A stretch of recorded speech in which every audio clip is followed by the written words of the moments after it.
Boagrius! Achilles! Boagrius has this effect on many heroes.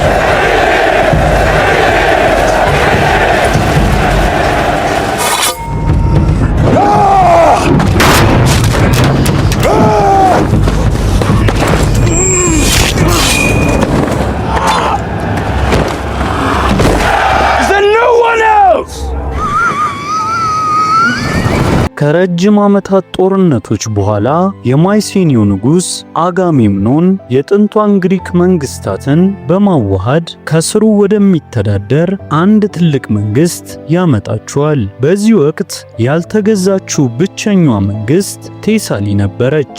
አጋሜምኖን ቴሳሊን በመቆጣጠር የድል ታሪኩን ለማስፋት በማሰብ ግዙፍ ጦሩን ይዞ ወደዚያው ይዘምታል። የቴሳሊው ንጉሥ ትሪዮፐስ ግን የጅምላ እልቂትን ለማስቀረት በማሰብ ከእያንዳንዱ ወገን አንድ ምርጥ ተዋጊ ተመርጦ በማፋለም የጦርነቱ አሸናፊ እንዲለይ ከአጋሜምኖን ጋር ስምምነት ያደርጋል። በዚህም መሰረት ንጉሥ ትሪዮፐስ ግዙፉን ተዋጊ ቦጋሪየስን ወደ ሜዳ ያወጣል። በምላሹ አጋሜምኖን ከተፈጥሮ በላይ የሆነ ጥንካሬና ቅልጥፍና የተላበሰውን ታዋቂውን ተዋጊ አኪለስን ይጠራል። ነገር ግን አኪለስ በቦታው አልነበረም። የተቆጣው አጋሜምኖን መልእክተኛ ልኮ እንዲመጣ ያዛል። አኪለስ አጋሜምኖንን እንደ ንጉሥ አጥብቆ ስለሚንቀው የራሱን የክብር መንገድ ለመከተል የቆረጠ ቢሆንም ለጊዜው ጥቂት ውጊያዎችን ለእርሱ ለማድረግ ይወስናል።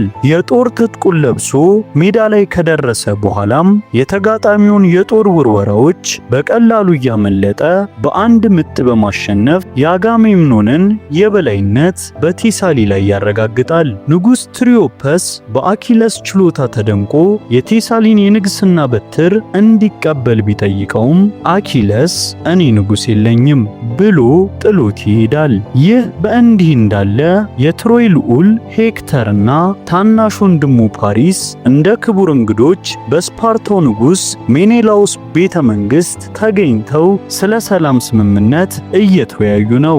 ነገር ግን ፓሪስ ከሜኔላውስ ውብ ሚስት ሄለን ጋር የነበረውን ሚስጥራዊ የፍቅር ግንኙነት ለማሳካት ድግሱን ሾልኮ ይወጣል።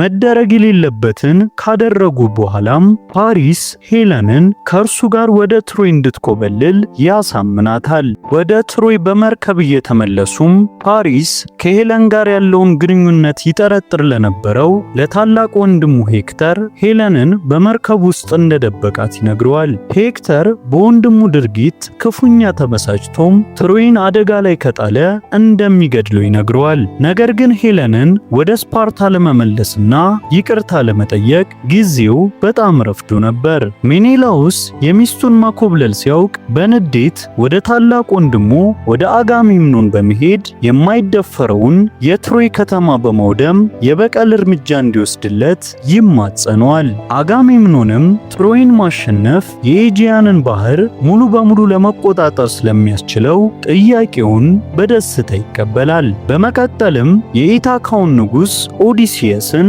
አኪለስ በትሮይ ዘመቻ እንዲካፈል ለማሳመን ከአጋሜምኖን መመሪያ ይቀበላል።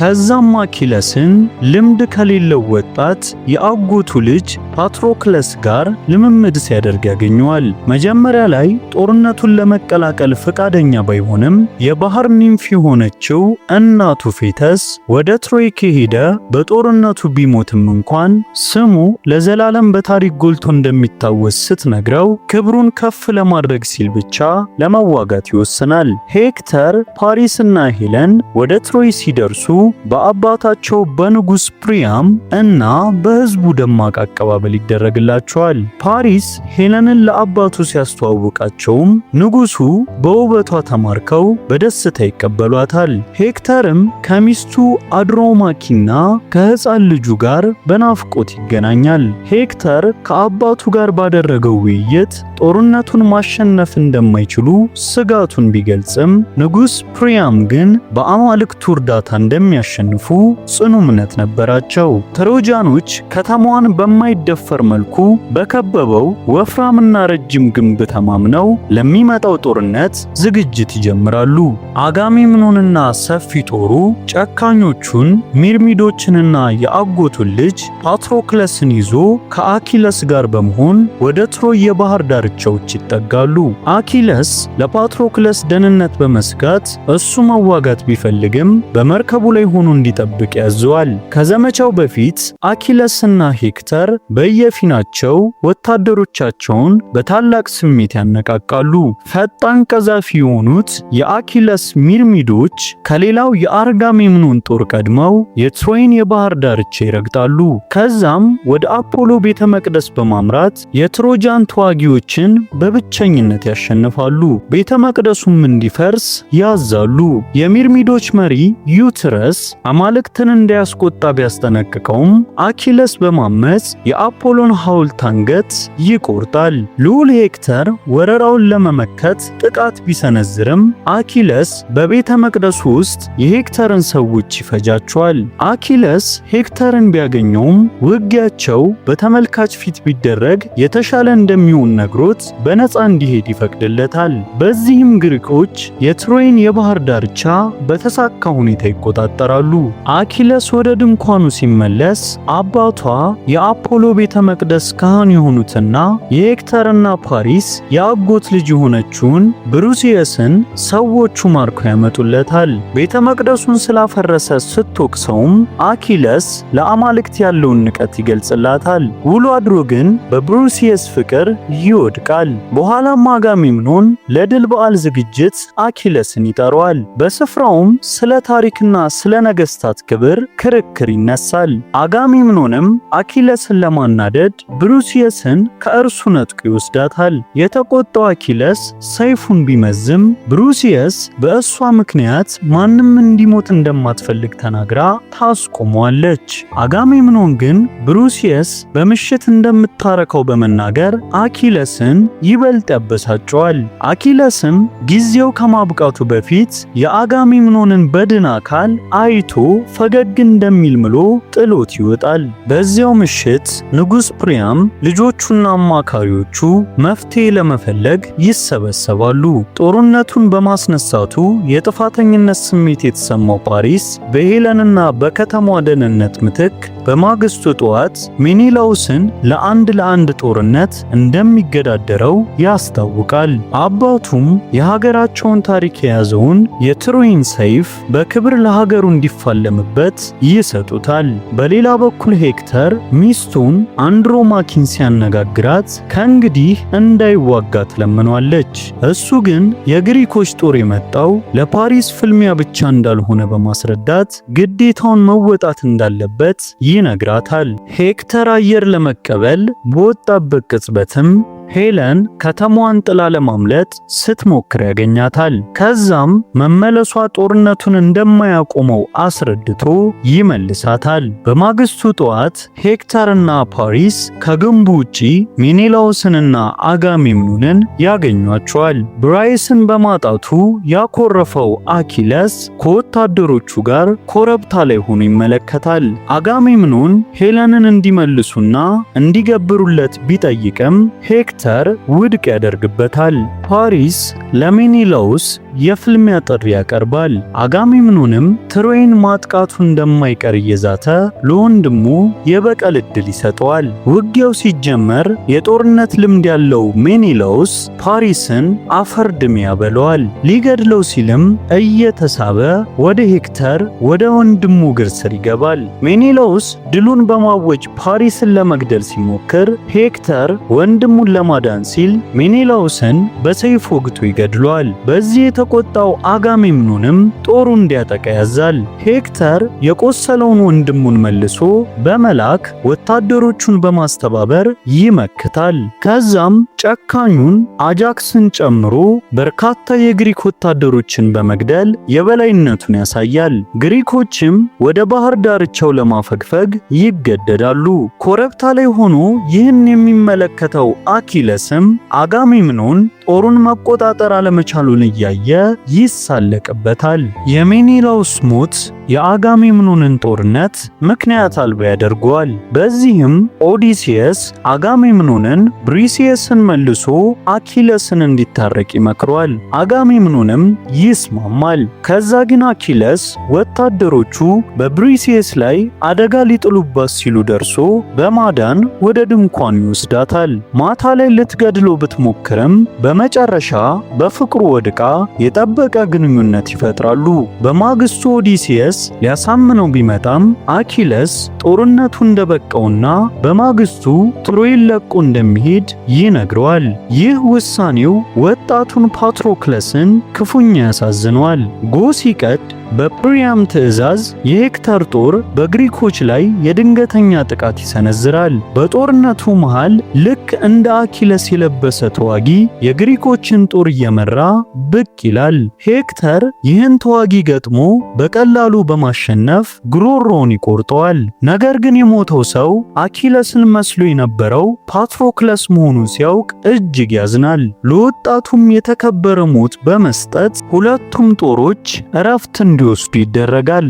አኪለስ የአጎቱ ልጅ መሞቱን ሲሰማ በንዴት አብዶ የሄክተርን ደም እንደሚጠጣ ይምላል። ሄክተርም ቀጣዩን ዕጣ ፋንታውን ስለተረዳ ሚስቱ አንድሮማኪ ከተማዋ ከወደቀች ሕፃን ልጃቸውንና የተረፉትን ይዛ ወደ ተራራ የምታመልጥበትን ሚስጥራዊ መተላለፊያ ያሳያታል። በማግስቱም አኪለስ ብቻውን በሰረገላ በመምጣት በንዴት ሄክተርን ለፍልሚያ ይጠራዋል። ሄክተርም ቤተሰቡን ተሰናብቶ ይወጣል። ሄክተር ከውጊያው በፊት አሸናፊው ለተሸናፊው ተገቢውን የቀብር ስነ ስርዓት እንዲፈጽም ቃል ኪዳን ቢጠይቅም አኪለስ ሳይቀበለው ይቀራል። በሁለቱ ጀግኖች መካከል ታሪካዊና እጅግ ከባድ የሆነ የሰይፍና የጦር ፍልሚያ ይካሄዳል። በመጨረሻም ሄክተር ሲደክም አኪለስ በሰይፉ ይጨርሰዋል። ንጉሥ ፕሪያም፣ ፓሪስና መላው ትሮይ በድንጋጤ እየተመለከቱ አኪለስ የሄክተርን አስከሬን በሰረገላው እየጎተተ ወደ ካምፑ ይወስደዋል። በዚያው ምሽትም ንጉሥ ፕሪያም ሚስጥራዊ በሆነ መንገድ ወደ አኪለስ ድንኳን ሾልከው በመግባት የልጃቸውን አስከሬን እንዲሰጣቸው በእንባ ይለምኑታል። አኪለስም በድርጊቱ ተጸጽቶ ከንጉሱ ጋር ያለቅሳል። የሄክተር አስከሬን በክብር እንዲቀበር ፈቅዶም የ12 ቀናት የተኩስ አቁም ስምምነት ያደርጋል። እንዲሁም ብሪሳይስን ከፕሪያም ጋር ወደ ትሮይ እንድትመለስ ያደርጋታል። አጋሜምኖን በዚህ ሚስጥራዊ ስምምነት ክፉኛ ይቆጣል። በዚህ ጊዜ ኦዲሲየስ አንድ ወታደር ለልጁ ከሚሰራው የእንጨት ፈረስ ቅርጻ ቅርጽ በመነሳት አንድ ብልሃት ይዘይዳል። ከዛም ግሪኮች ግዙፍ የእንጨት ፈረስ እንደ ሰላም ስጦታ አድርገው በመስራት በባህር ዳርቻው ላይ ይተውና መርከቦቻቸውን በአቅራቢያው ባለ የባህር ወሽመጥ ውስጥ ይደብቃሉ። 12ቱ የሐዘን ቀናት ሲያልቁ ትሮጃኖች የባህር ዳርቻው ባዶ መሆኑንና ግዙፉን ፈረስ ያያሉ። ፓሪስ ፈረሱ ወዲያውኑ እንዲቃጠል ቢያሳስብም ፕሪያም ግን ፈረሱን እንደ ድል አድራጊነት ምልክት ወደ ከተማዋ አስገብተው ሕዝቡ በዓል እንዲያከብር ያደርጋሉ። በእኩለ ሌሊት ኦዲሲየስና አኪለስን ጨምሮ በፈረሱ ውስጥ ተደብቀው የነበሩት የግሪክ ወታደሮች በመውጣት የከተማዋን በሮች እንደከፈቱ መላው የግሪክ ጦር ከተማዋን ወሮ ማውደም ይጀምራል። ንጉሥ ፕሪያም ከተማቸው ስትቃጠል በእንባ ይመለከታሉ። አንድሮማኪ የተረፉትን ይዛ በምስጢራዊው ዋሻ ስታመልጥ ፓሪስ የትሮይን ሰይፍ ኤኒያስ ለተባለ ወጣት ሰጥቶ አዲስ አገር እንዲመሰርት አደራ ይለዋል። ሄለንን እንድታመልጥ ካደረጋት በኋላም አባቱንና ብሪሳይስን ለመፈለግ ይመለሳል። በቤተ መንግስቱ ውስጥ አጋሜምኖን ንጉሥ ፕሪያምን ከኋላቸው ወግቶ ይገድላል። ይገድላቸዋል። ከዛም ብሪሳይስን አግኝቶ ባሪያው ሊያደርጋት ሲሞክር በደበቀችው ጩቤ አንገቱን ወግታ ትገድለዋለች። ጠባቂዎቹ ሊያጠቋት ሲሉም አኪለስ ደርሶ ያድናታል። በዚያው ቅጽበት ፓሪስ ይደርስና የወንድሙን ሞት ለመበቀል በአኪለስ ላይ ተከታታይ ቀስቶችን ይተኩስበታል። አኪለስ እየሞተም ብሪሳይስን ከገዳዩ ፓሪስ ጋር እንድታመልጥ ያደርጋታል። ታላቁ ተዋጊ አኪለስም በዚያው ያልፋል። ጎህ ሲቀድ የተረፉት ትሮጃኖች በተራሮች በኩል ሲያመልጡ ብሪሳይስ ወደምትወዳት ከተማዋ ዞር ብላ የጭሱን ክምር በሐዘን ትመለከታለች። በመጨረሻም ትሮይ በግሪኮች እጅ ትወድቃለች። ኦዲሲየስ የአኪለስን አስከሬን እያቃጠለ ታሪክ ሲያስታውሰው በሄክተርና በአኪሌስ ዘመን እንደኖረ ሰው አድርጎ ሊያስታውሰው እንደሚገባ በመናገር ፊልሙ ይጠናቀቃል። በቀጣይ ቪዲዮ እስከምንገናኝ በያላችሁበት መልካሙን ሁሉ እያደረጋችሁ ቆዩልኝ። እወዳችኋለሁ።